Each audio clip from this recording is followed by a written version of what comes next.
اعوذ باللہ من الشیطان الرجیم بسم اللہ الرحمن الرحیم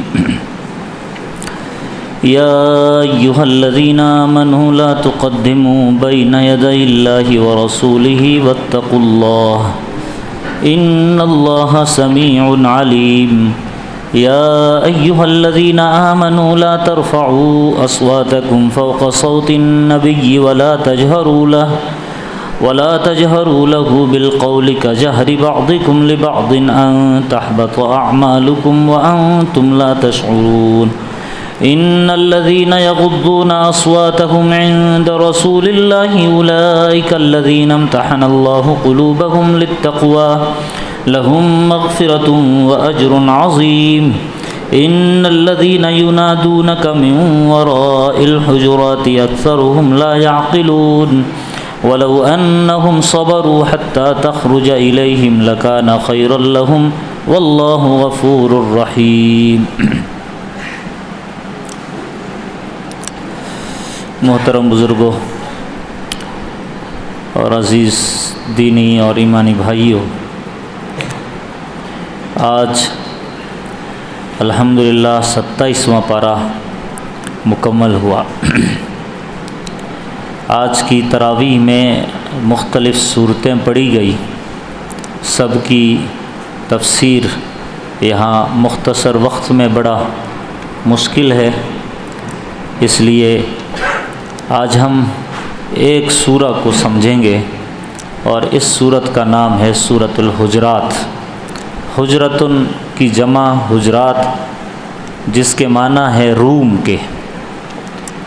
یہ اس سورت کا نام سورۃ الحجرات اس لیے رکھا گیا کہ نبی کریم صلی اللہ علیہ وسلم کی ازواج کے گھر روم جو مسجد سے متصل تھے، ان روموں کا اور ان کے دروازوں کا اور ان کے آداب یہاں پر بیان کیے گئے، اسی لیے اس سورت کا نام سورۃ الحجرات رکھا گیا۔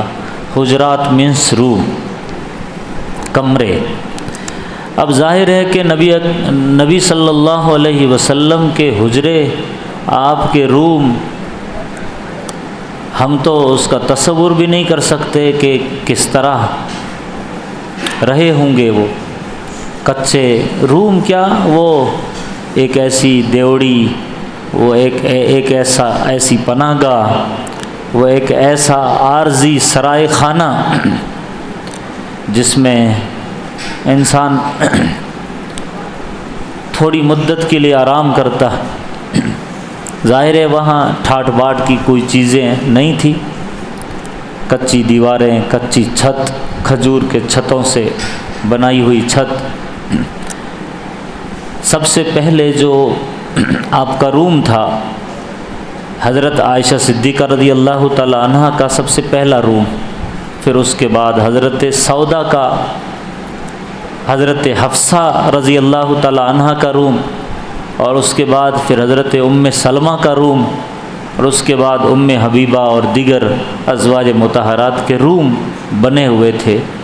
آج مسجد کی جگہ میں اس کو ملا دیا گیا ہے، الگ سے وہ صرف نشان باقی رکھا ہے اشارہ کرتے ہوئے، ویسے وہ جگہ باقی نہیں ہے، وہ دیواریں باقی نہیں ہیں، صرف حجرہ، وہ حجرہ جو اما عائشہ صدیقہ کا حجرہ تھا وہ باقی ہے، ویسے ہی جیسا اس زمانے میں تھا۔ لیکن چونکہ اس حجرے کے اندر خود اللہ کے نبی آرام فرما رہے ہیں، آپ کی قبر اطہر ہے، آپ کا روضہ اسی حجرے میں ہے، اس لیے اس کے آس پاس جو دیواریں بنائی گئی یا جو جالیاں بنائی گئی ہے، جو چھت وغیرہ بنائی گئی ہے، تو ظاہر ہے وہ پکا بنا دیا گیا۔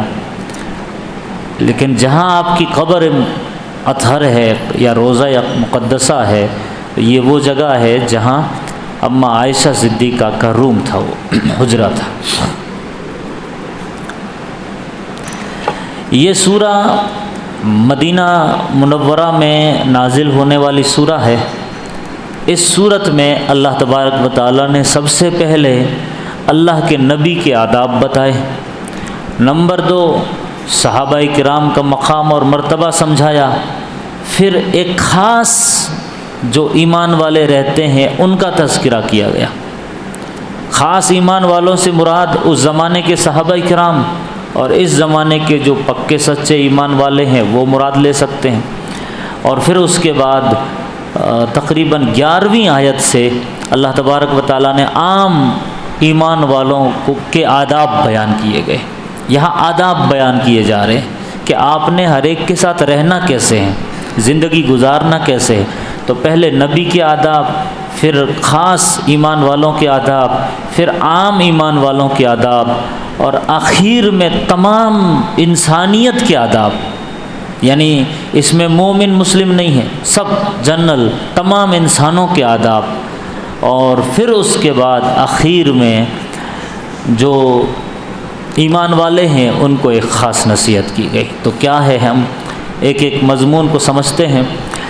اللہ کے نبی علیہ الصلاۃ والسلام بیٹھے ہوئے ہیں اور آپ کی مجلس میں بنو تمیم کے کچھ لوگ آئے، ان کے اوپر کسی کو سردار بنانا مقصد تھا، اس بارے میں مشورہ ہو رہا تھا۔ تو ادھر سے ابو بکر صدیق رائے دے رہے ہیں اور ادھر سے حضرت عمر فاروق رائے دے رہے ہیں۔ رائے دینے کے اندر تھوڑی آواز بلند ہو گئی، تھوڑی آواز اونچی ہو گئی، تو پھر یہ آیت اتری ہے جس میں ادب سکھایا گیا۔ یا ایھا الذین آمنوا، پہلی بات اس صورت کی، لا تقدموا بین یدی اللہ ورسولہ واتقوا اللہ، اللہ اور اللہ کے رسول کے آگے مت بڑھو، اللہ اور اللہ کے رسول سے سبقت نہ لے جاؤ، ان کے آگے پیش قدمی نہ کرو، کہ ہر معاملے میں، مشورے میں بھی، ان کے حکم میں بھی، ان کی رائے پر بھی، جو انہوں نے فیصلہ کر دیا، جو انہوں نے رائے دے دی، جو انہوں نے بات کہہ دی وہ اٹل ہے، اب اس کے آگے مت بڑھیے۔ واتقوا اللہ، اللہ سے ڈریے، ان اللہ سمیع علیم۔ یہ پہلی آیت۔ دوسری آیت، اے ایمان والو، اپنی آوازیں نبی کی آواز پر بلند مت کرو، اور تم ایسے مت بات کرو یا ایسے مت چلاؤ جیسے تم ایک دوسرے سے بات کرتے ہوئے چلاتے ہو۔ ایسا کریں گے ان تحبط اعمالکم وانتم لا تشعرون، تمہارے اعمال ضائع ہو جائیں گے، تمہیں پتہ بھی نہیں چلے گا۔ یہ ادب ہے، ادب گاہے زیر آسماں از عشق نازک تر۔ نبی کریم صلی اللہ علیہ وسلم کی مجلس کا بھی ادب، ان کی باتوں کا بھی ادب، ان کے اقوال کا بھی ادب، ان کے حدیث کا بھی ادب، وہ جس جگہ آرام کر رہے ہیں اس روضے کا بھی ادب، اس روضہ وہ قبر اطہر جہاں آپ آرام کر رہے ہیں اس کا بھی ادب، وہاں بھی اونچی آواز میں بات نہیں کرنا ہے۔ تو جب آپ دنیا میں حیات تھے اور روبرو تھے، باتیں ہو رہی تھی، تو ظاہر ہے یہاں آواز کیسے بلند کر سکتے۔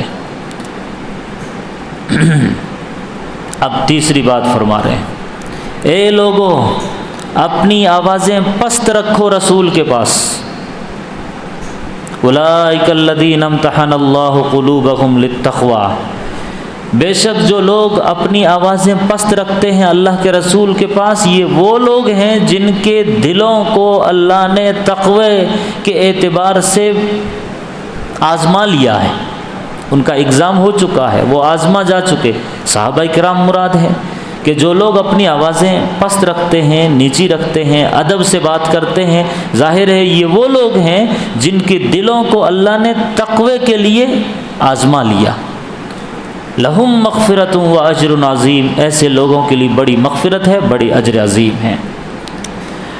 اور جو لوگ نبی کے حجرے کے پیچھے سے یا حجرے کے باہر سے چلاتے ہیں، آواز دیتے ہیں زور سے، اس طرح کے اخرج یا محمد، اے محمد باہر آئیے۔ عرب کے بدو آئے تھے، بنو تمیم، جیسے میں نے کہا بنو تمیم کے کچھ لوگ آئے تھے اور نبی کے روم کے باہر کھڑے رہ کر کے آپ آرام فرما رہے تھے، تو اس ٹائم وہ چلانے لگے اخرج یا محمد، اخرج یا محمد، او محمد باہر آئیے، ہمارا مسئلہ سولو کیجئے۔ تو یہ جو نام لے کر جو بلایا گیا، عربوں میں ویسے بھی بڑی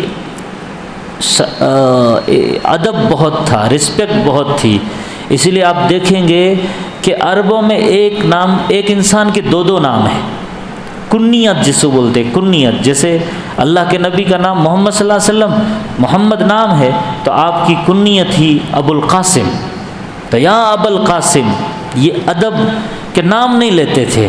جیسے حضرت ابو بکر صدیق رضی اللہ تعالی عنہ کا نام یا صدیق، تو یہ صدیق ان کا لقب ہے، یہ صدیق ان کا۔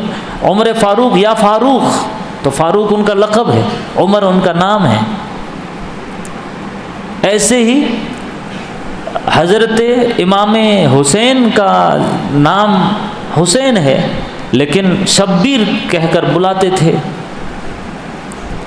حضرت علی رضی اللہ تعالیٰ عنہ کا نام علی ہے، لیکن یا ابو الحسن، حسن کے ابو الحسن ان کا لقب تھا۔ اما عائشہ صدیقہ کا جو نام ہے عائشہ ہے، اللہ کے نبی پیار میں بلاتے تھے یا حمیرہ۔ تو یہ جو پہلے سے ادب اور رسپیکٹ موجود ہے وہاں عربوں میں، تو اب یہ عرب کے دیہات کے لوگ، گاؤں کے لوگ، جنہیں ظاہر ہے تمیز نہیں تھی، ڈھنگ نہیں تھا، نئے نئے مسلمان ہوئے تھے، یہ کافر نہیں تھے، یہ مشرک نہیں تھے، مسلم تھے، مومن تھے، ایمان والے تھے، لیکن ادب نہیں پتہ تھا، اخرج یا محمد۔ تو پھر یہاں کہا گیا جو لوگ نبی آپ کو بلاتے ہیں، پکارتے ہیں روم کے باہر سے، اکثرہم لا یعقلون، ان میں سے زیادہ تر لوگ عقل نہیں رکھتے۔ اللہ فرما رہے اگر یہ صبر کرتے آپ کے نکلنے تک تو یہ ان کے لیے بہتر ہے، اور اب جو غلطی ہو گئی ہے معافی مانگ لے، توبہ اور استغفار کر لے، کیونکہ اللہ بڑا غفور الرحیم ہے۔ یہاں تک نبی کریم صلی اللہ علیہ وسلم کے آداب بیان کیے گئے۔ ظاہر ہے دنیا میں سب سے بڑا ادب، سب سے بڑی رسپیکٹ، سب سے بڑی عزت اور عشق اور محبت کے لائق اللہ کے نبی کی ذات ہے اللہ کے بعد۔ اس لیے ایک زندگی گزارنے کا ڈھنگ اس صورت میں بتایا گیا، تو سب سے پہلا ڈھنگ انسان نے نبی کا عزت اور اکرام، نبی کی بات کو سب سے اوپر ترجیح دینا، فوقیت دینا۔ اب اس سے یہ سبق ملا کہ ایک بیٹے نے باپ کو ادب دینا، شاگرد نے استاد کو ادب دینا، ادب کرنا، اکرام کرنا، یہ ہر جگہ ہے، ہر ڈپارٹمنٹ میں ہے۔ جو بڑا ہے اس کی باتوں کا، اس کی آواز سے اپنی آواز اونچی نہیں ہونی چاہیے۔ جیسے بعض لوگ ماں کے سامنے چلا دیتے ہیں، ابا کے، وہ محبت میں، لاڈ پیار میں بولتے نہیں ہیں، لیکن ضرور دل میں یہ تمنا رہتی کاش میرا بیٹا ادب سیکھ لے، تھوڑا تمیز سے بات کرے۔ اگر بعض مرتبہ بول نہیں پاتے ہیں، بڑا ہو جاتا ہے، بڑا آفیسر، بڑا انجینئر بیٹا بن جاتا ہے، اب وہ ایسے ہی بات کرتا ہے بے ڈھنگے پن میں، کبھی کبھی ایسا لگتا ہے ماں کے سامنے بدتمیزی کر رہا ہے، ابا کی بے ادبی کر رہا ہے، لیکن وہ بڑے ہونے کی وجہ سے بیٹا بڑا ہے، بولتے نہیں، کیونکہ اب وہ شاید وہ بولیں گے تو بیٹا برا مان جائے گا۔ بعض مرتبہ بیٹا گھر سے نکل جاتا ہے، غصہ آ جاتا ہے، تو یہ کتنے ماں باپ بڑے اللہ کے پیاری ہستیاں ہیں کہ بیٹوں کو برا لگ جائے اس کا بھی خیال رکھتے ہیں اور ٹوکتے نہیں ہیں بار بار، لیکن بیٹوں نے سمجھنا چاہیے کہ کیسے بات کرنا۔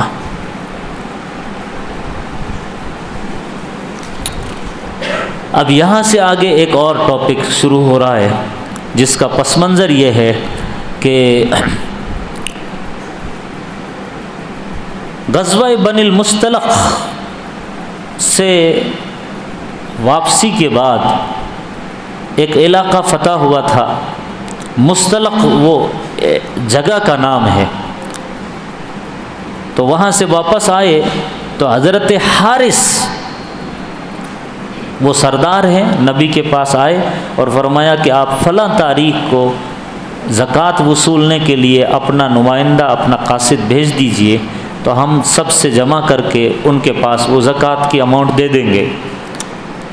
اب مقررہ تاریخ پر اللہ کے نبی علیہ الصلاۃ والسلام نے ایک صحابی کو بھیجا، لیکن وہ صحابی کی اس علاقے سے، اس گاؤں والوں سے دشمنی تھی پرانی، اسلام کی حالت میں نہیں، زمانہ جاہلیت اور زمانہ کفر میں۔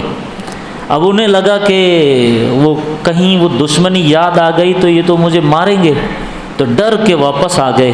اللہ کے نبی سے آ کر بیان کر دیا کہ وہ گاؤں والوں نے زکوٰۃ دینے سے انکار کر دیا۔ اللہ کے نبی علیہ الصلاۃ والسلام ظاہر ہے ناراض ہوئے، اور آپ نے حضرت خالد بن ولید کو ایک چھوٹی سی فوج کی ٹکڑی دے کر بھیجا کہ جنہوں نے زکوٰۃ سے انکار کیا ہے آپ ان سے جہاد کیجیے، قتال کیجیے۔ اب یہ پہلے تحقیق کر لینا، جاؤ بات اور ان سے قتال کرو۔ اب یہ لڑنے کے لیے جانے ہی والے تھے کہ انہیں پتہ چلا کہ تاریخ پر نمائندہ نہیں آیا، قاصد نہیں آیا، تو وہاں سے چند سردار حضرت حارث کے ساتھ مل کر کے مدینے کا رخ کیا۔ بیچ راستے میں ملاقات ہوئی حضرت خالد سے کہ کیا بات ہے؟ کہا ہم تو آپ سے قتال کرنے آ رہے ہیں کیونکہ تم لوگوں نے زکوٰۃ دینے سے انکار کر دیا۔ اب اندازہ لگائیے زکوٰۃ کتنی اہم چیز ہے، قتال کیجیے۔ تو پھر ماجرا بتایا ہمارے پاس تو کوئی بندہ نہیں آیا۔ پھر یہ دونوں گروپ مل کر کے اللہ کے نبی کے پاس پہنچے تو پھر یہ آیت اتری جس میں نصیحت کی گئی، اے ایمان والو، اگر تمہارے پاس کوئی فاسق خبر لے کر کے آئے تو پہلے تصدیق کر لیا کرو، تحقیق کر لیا کرو، کہیں ایسا نہ ہو کہ انجانے میں تم کسی قوم پر حلہ بول دو پھر تمہیں پچھتانا پڑے۔ تو یہ ہر جگہ اس آیت کو ہم نے مد نظر رکھنا ہے کہ کوئی بھی معاملے میں پہلے تحقیق ہو جائے، ایسا نہ ہو کہ ہم تو بول چکے یا الزام لگا چکے یا کہہ چکے اور بعد میں پچھتانا پڑے کہ یہ تو غلط ہو گیا۔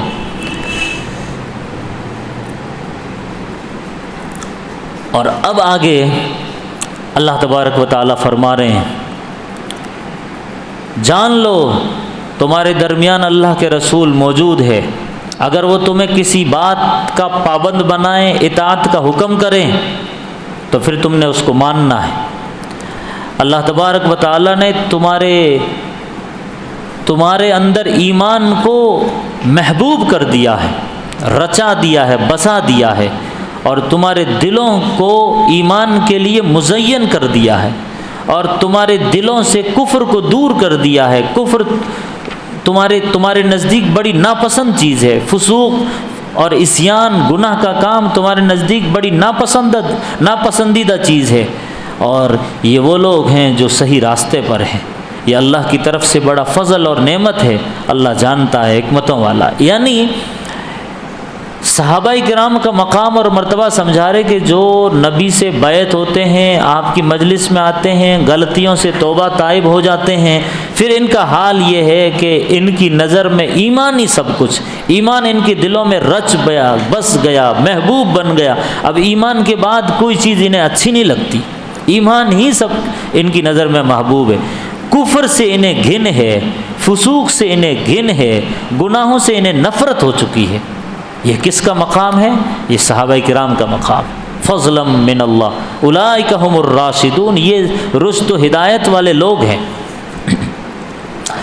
مومنین میں سے کچھ لوگ آپس میں لڑ بھڑ جائیں، جھگڑنے لگے تو تم سب بقیہ مومنین کا کام ہے کہ ان کے درمیان صلح کرا دیا کرو۔ اس کے بعد آخر کی آیت 10ویں آیت، اے ایمان والو تم سب آپس میں بھائی بھائی ہو، فَأَصْلِحُوا بَيْنَ أَخَوَيْكُمْ، اپنے بھائیوں کے درمیان صلح صفائی کیا کرو، وَاتَّقُوا اللَّهَ لَعَلَّكُمْ تُرْحَمُونَ، اللہ سے ڈرتے رہو شاید تم پر رحم کیا جائے۔ یہ ہو گئی ایک خاص ایمان والوں کا تذکرہ کہ ایمان والے وہ ہیں جن کی نظر میں ایمان ہی محبوب، ہر اچھی چیز محبوب، کفر سے انہیں گھن ہے، فسوق اور گناہوں کے کاموں سے انہیں نفرت ہے۔ یہ وہ لوگ ہیں جو لڑ بھی لیے تو بقیہ لوگوں کا کام ہے کہ جلدی صلح صفائی کرا دو، سب بھائی ہیں، انما المؤمنون اخوہ، سارے ایمان والے بھائی ہیں۔ تو یہ ایک بہت بڑا میسیج ہے آج کے دور میں کہ اگر کیونکہ یہ سورہ ایک بہترین سوسائٹی کیسے تعمیر کی جائے اس کے اوپر منحصر ہے، اس کے اوپر بات ہو رہی ہے۔ تو اب اللہ کے نبی کے آداب بتانے کے بعد اب آپس میں ایمان والوں کے آداب بتائے جا رہے ہیں کہ تم نے لڑنا نہیں ہے، تم نے جھگڑنا نہیں ہے، مل جل کر رہنا ہے، اگر لڑائی جھگڑا ہو جائے تو صلح صفائی کرا دیا کرو۔ اب اس کے بعد ایک جنرل تمام کامن ایمان والوں کے آپسی حقوق بیان کیے جا رہے، عام مسلمانوں کے۔ اے ایمان والو، کوئی کسی کا مذاق نہ اڑائے، ہو سکتا ہے جو کسی کا مذاق اڑا رہا ہے وہ بہتر ہے تم سے۔ اچھا، کیا اللہ کی حکمت، یہ اتنا کہہ دیا کافی تھا، لیکن عورتوں کا الگ سے تذکرہ کیا، ولا نساء من نساء، نہ کوئی عورت کسی عورت کا مذاق اڑائے، یعنی جنرل کوئی کسی کا مذاق نہ اڑائے، اتنا کہہ دینا کافی تھا، عورت مرد سب آ گئے، لیکن عورتوں کا بالخصوص تذکرہ کیا، یہ بتانے کے لیے، یہ جتانے کے لیے کہ عورت اور مرد کا اختلاط ہے ہی نہیں، عورت اور مرد کا میل جول ہے ہی نہیں۔ عورت الگ ڈپارٹمنٹ میں رہے گی، عورتیں تو ظاہر ہے وہ آپس میں ایک دوسرے کا مذاق اڑا سکتی ہے، مرد الگ رہیں گے تو ظاہر ہے وہ آپس میں مذاق اڑا سکتے ہیں، تو اس لیے ان کو الگ بولا، ان کو الگ بولا۔ اگر اللہ کی نظر میں ایک ساتھ یہ رہتے اور ایک دوسرے کا مذاق اڑاتے تو پھر ایک ہی بات ایک ہی مرتبہ کہنا کافی تھا، لیکن الگ الگ بیان کیا، یعنی دونوں الگ ہے، دونوں مخلوط ہے ہی نہیں، دونوں ملے جلے ہے ہی نہیں۔ ولا تنابزوا ولا تلمزوا انفسکم، اپنے آپ کو الزام مت دو، اپنے آپ کو الزام مت دو۔ کیا مطلب؟ ایک بھائی کو جب الزام دیتے ہو تو گویا تم نے اپنے کو الزام دیا۔ ولا تنابزوا بالالقاب، برے لقب سے مت بلاؤ، اے کانے، اے لنگڑے، اے لولے، یہ جو نام ہیں اس طرح نہ بلاؤ۔ بئس الاسم الفسوق بعد الایمان، ایمان لانے کے بعد بہت ہی برا یہ ہے کہ اس کو برے نام سے بلایا جائے، یہ بہت برا ہے۔ ومن لم یتب فاولئک هم الظالمون، جو توبہ نہیں کرتے ہیں وہ بڑے ظالم لوگ ہیں۔ اے ایمان والو، بدگمانی سے بچو، بدگمانی بعض مرتبہ گناہ ہوتی ہے۔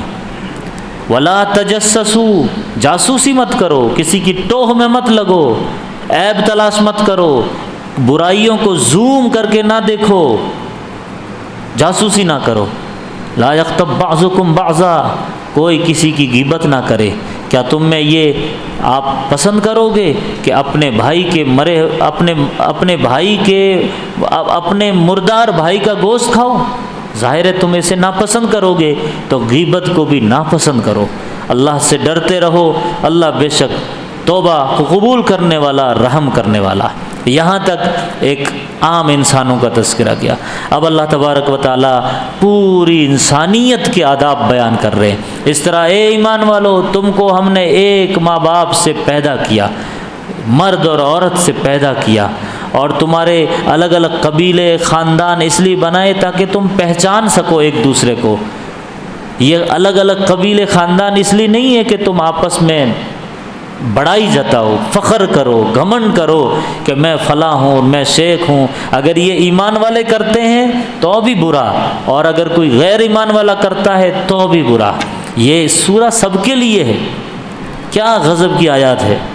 پہلے تو خاص ہدایت دی، اب ایک عام دیا جا رہا ہے کہ سب کو اللہ نے ایک ماں باپ سے پیدا کیا، آدم اور حوا سے، تم سب بھائی ہو، کوئی اونچ نیچ نہیں، کوئی کالا نہیں، کوئی گورا نہیں۔ اب دیکھیے دنیا میں قومیت کی وجہ سے جنگیں ہوئی ہے، بڑی بڑی لاکھوں لوگ مارے گئے قومیت کی بنا پر، زبان کی بنا پر جھگڑے ہیں، ہسٹری ہے لمبی، زبان پر لوگ لڑے، ایک ملک دوسرے ملک سے، ایک ملک اپنے اندرون میں بھی لڑا زبان کی وجہ سے۔ ایک زبان بولنے والے کو یہاں پر رہنا ہے، اور جو یہ زبان نہیں بولتا ہے وہ یہاں سے کھدڑا جائے گا۔ یہ ہوتا ہے دنیا میں۔ تو زبان کی وجہ سے لوگ لڑے، رنگ کی وجہ سے ایک کالے اور گوروں کی لڑائی مشہور ہے، علاقائیت کی بنیاد پر، زبان کی بنیاد پر، رنگ کی بنیاد پر، قومیت کی بنیاد پر، خاندان کی بنیاد پر برہمنواد، یہ کھتری ہے، یہ شودر ہے، یہ فلاں ہے، یہ جو ایک ڈیوائیڈ کیا گیا ہے انسانوں کو الگ الگ دھڑوں میں، یہ وہ باتیں ہیں جو انسانیت میں زہر ڈالتی ہے، انسانیت کو مسموم کرتی ہے، زہر آلود کرتی ہے، کمزور کرنے والے عقیدے ہیں یہ۔ اس لیے کہا جا رہا سب ایک ماں باپ کی اولاد ہے، یہ الگ الگ قبیلے، خاندان، اونچ نیچ اس لیے نہیں ہے کہ آپ بڑائی کرو، فخر کرو۔ اللہ کی نظر میں معزز اور مکرم وہ ہے جو متقی ہے، جو پرہیزگار ہے، جو اچھا انسان ہے۔ ان اللہ علیم خبیر۔ یہاں تک ایک عام بات کی گئی۔ اب یہاں سے آگے بنو اسد کے لوگ آئے تھے، ایک قبیلہ ہے بنو اسد، وہ لوگ آئے تھے اور کہتے تھے آمنا، ہم ایمان لائیں۔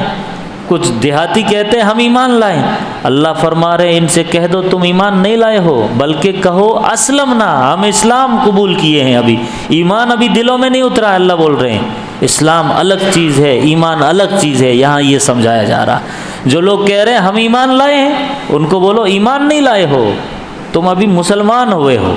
مسلمان ظاہراً کلمہ پڑھ لینے کو کہتے ہیں، ایمان ایک الگ شے ہے۔ ایمان کس کا نام ہے؟ اقرار باللسان، تصدیق بالجنان، عمل بالارکان، تین چیزوں کا نام ایمان ہے جس کا تعلق دل سے۔ اقرار باللسان، زبان سے اقرار کر دیا، یہ بھی ایمان ہے، اقرار باللسان۔ تصدیق بالجنان، دل سے اس کو ماننا سچ، یہ۔ اور پھر عمل بالارکان، پریکٹیکلی اچھے اچھے کام کرنا۔ یہ تین چیزیں جب ملتی ہے تو اب کہا جائے گا کہ یہ اب ایمان والا ہے۔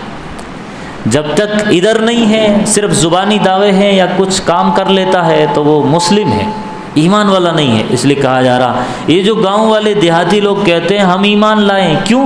یہ اس وقت کی بات ہے جب مدینہ منورہ میں آس پاس پورا اسلام جزیرۃ العرب میں پھیل چکا تھا، لوگ جوق در جوق اسلام میں داخل ہو رہے تھے، جوق در جوق، فوج در فوج، ہزاروں کی تعداد میں لوگ اسلام میں داخل ہو رہے تھے۔ اب ان کو کہا جا رہا صرف اسلام میں داخل ہونا کافی نہیں ہے، بلکہ پکے مومن بننا اصل ہے، یہ بات سمجھائی جا رہی ہے۔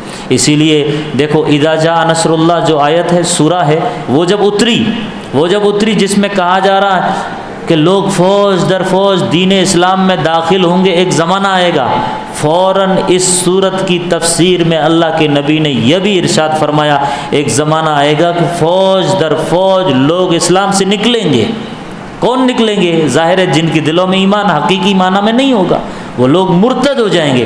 اسی لیے دیکھیے اللہ کے نبی جیسے ہی دنیا سے پردہ فرما کر چلے گئے، پورے ایک حجاز کو چھوڑ کر یعنی مکہ اور مدینے کے آس پاس کا یہ علاقہ چھوڑ کر جزیرۃ العرب میں لوگ مرتد ہو گئے، ہزاروں کی تعداد میں مرتد ہو گئے، اسلام چھوڑ دیا۔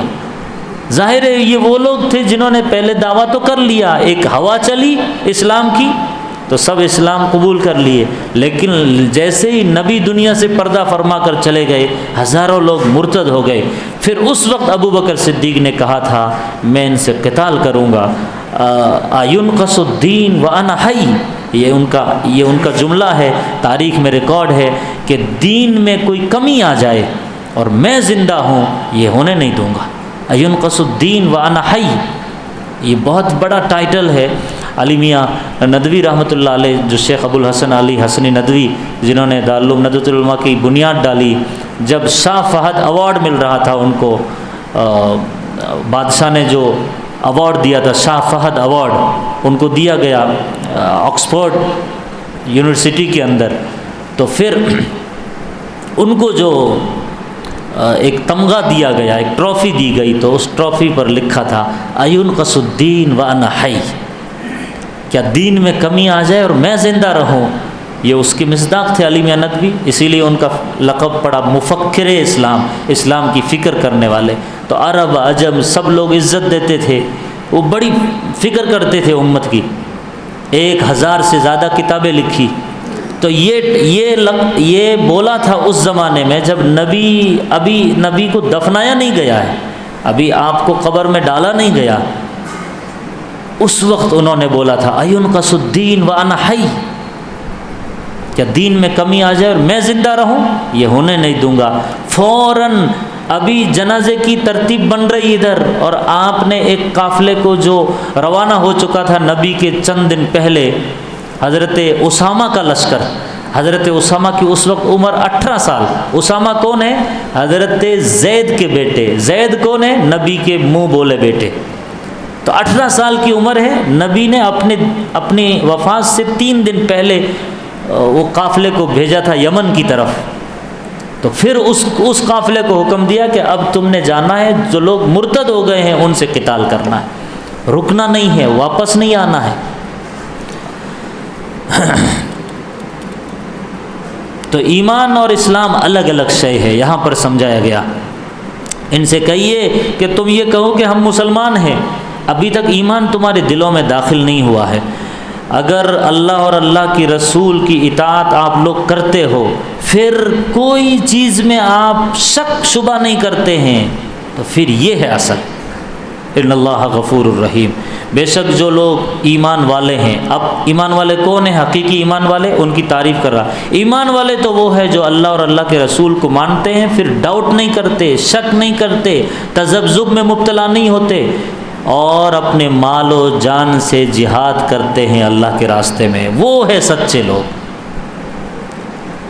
اور اے نبی آپ کہہ دیجئے کہ آپ مجھ پر اپنے ایمان اور اپنے دین کا احسان جتاتے ہو۔